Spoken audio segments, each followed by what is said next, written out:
একটিমাত্র সিদ্ধান্ত, একটিমাত্র কণ্ঠস্বর, একটিমাত্র সাহস বদলে দিতে পারে পুরো পৃথিবী।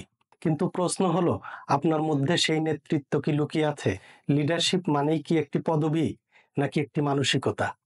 আজ আমরা জানব লিডারশিপ আসলে কি, এটি কেন আপনার, আমার, আমাদের সবার জন্যই গুরুত্বপূর্ণ। লিডারশিপ মানে কেবল নির্দেশ দেওয়া নয়, বরং পথ দেখানো, অনুপ্রাণিত করা এবং পরিবর্তন আনার সাহস রাখা। জন ম্যাক্সওয়েল বলেছেন, leadership is influence, nothing more nothing less. অর্থাৎ লিডারশিপ মানে হলো প্রভাব সৃষ্টি করা, চেয়ার আঁকড়ে ধরে রাখা নয়। একটা গল্প বলি। 1994 সাল, দক্ষিণ আফ্রিকার কারাগার থেকে মুক্তি পেলেন এক মানুষ, যিনি 27 বছর বন্দী ছিলেন। তার নাম নেলসন ম্যান্ডেলা। কারাগার থেকে বের হয়ে তিনি প্রতিশোধের পরিবর্তে নেতৃত্ব দিলেন ক্ষমার। তিনি গোটা জাতিকে ঐক্যবদ্ধ করলেন। এটাই লিডারশিপ, নিজের ব্যথাকে শক্তিতে রূপান্তর করা, অন্যদের উন্নয়নে নিজেকে উৎসর্গ করা। আপনি চাকরিজীবী হন বা উদ্যোক্তা, ছাত্র হন বা শিক্ষক, লিডারশিপ আপনার জন্য অপরিহার্য। কারণ একজন ভালো লিডার শুধু কাজ করায় না, কাজ করার পরিবেশ তৈরি করে। একটি হার্ভার্ড বিজনেস রিভিউ স্টাডি বলছে, 70% কর্মী চাকরি ছাড়ে তাদের ম্যানেজারের কারণে, কোম্পানির কারণে নয়। অর্থাৎ নেতৃত্ব ঠিক না থাকলে প্রতিষ্ঠান ভেঙে পড়ে। আর শুধু অফিস না, পরিবার, বন্ধু, সমাজ, সব জায়গায় দরকার নেতার মতো মানসিকতা।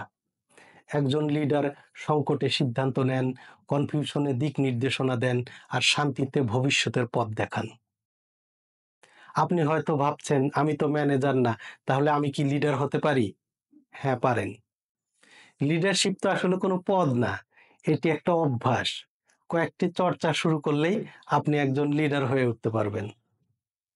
নাম্বার 1, নিজের দৃষ্টিভঙ্গি তৈরি করেন। আপনি কি বিশ্বাস করেন সেটা পরিষ্কার করেন। নাম্বার 2, শোনার অভ্যাস করেন। লিডাররা শোনে বেশি, বলে কম।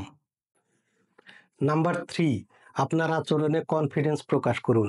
আপনি যা করেন সেটাই অন্যরা অনুসরণ করবে। নাম্বার 4, দায়িত্ব নিন। ভুল হলেও দায় নিন, শিখে এগিয়ে যান। নাম্বার 5, ছোট ছোট টিমে নেতৃত্ব দিন। একটা প্রজেক্ট, পরিবার, বন্ধুদের মধ্যে একটা দায়িত্ব নিয়ে শুরু করুন।